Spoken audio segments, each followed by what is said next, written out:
ইনি হচ্ছেন শুক্লা রানী পাল, যার জীবিকার একমাত্র উৎস মৃৎশিল্প।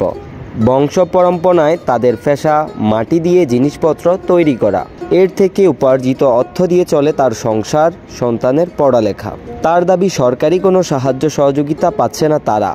আমরা ব্যবসায় করি, সহযোগিতা হয় না। শুক্লা রানীর মতো একই দাবিতে কণ্ঠ মিলিয়েছে করেরহাটের পাল গ্রামের কুমার কুমারিনীরা। এখানকার শতাধিক পরিবারের জীবিকার প্রধান উৎস এই মৃৎশিল্প।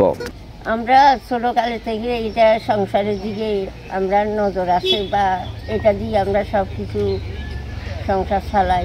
গ্রামের নারী পুরুষ সকলে সমান তালে কাজ করছে মাটির তৈরি কলসি, হাঁড়ি পাতিল, খেলনা সহ নানান তৈজসপত্র তৈরিতে। আরেক কুমার হারাদন ফাল দোষ দিচ্ছেন প্লাস্টিকের অবাধ ব্যবহারকে।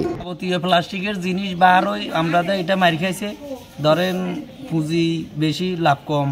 স্থানীয় সমাজকর্মী নিজামুদ্দিন জানালেন, সংশ্লিষ্টদের সুদৃষ্টি পড়লে উন্নতি ঘটবে এই শিল্পের এবং এখানকার কুমার কুমারিনীদের।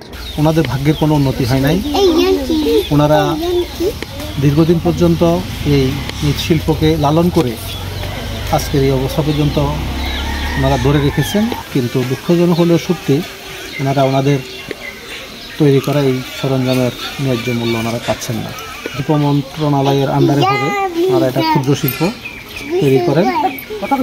ওনাদেরকে এই মন্ত্রণালয়ের থেকে যদি আর্থিক সহায়তা দিয়ে ওনাদেরকে পুনর্বাসন এবং ব্যবসার সুযোগ সুবিধা যদি বাড়িয়ে দেওয়া হয়, ওনাদের এই কর্মগুলা আমরা আমাদের দেশের বাইরেও ওনারা রপ্তানি করতে পারেন। মৃৎশিল্প মানুষের প্রাচীনতম আবিষ্কার।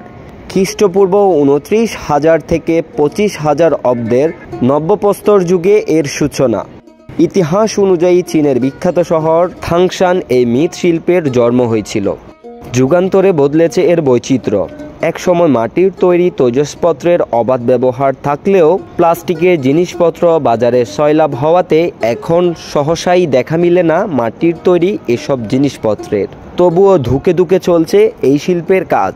মিরসরাই উপজেলায়ও এই শিল্পের রয়েছে দারুণ চর্চা। তার মধ্যে অন্যতম করেরহাটের ফাল গ্রাম। এই গ্রামের প্রায় শতাধিক পরিবারের আয়ের একমাত্র উৎস এই মৃৎশিল্প। সরকারি বেসরকারি উদ্যোগ এবং সহযোগিতায় পারে এই পাল গ্রামের মানুষের জীবন জীবিকার পরিবর্তন ঘটাতে। মিরসরাইয়ের করেরহাট থেকে সাখাওয়াত সাকিব, মিরসরাই 24 টিভি।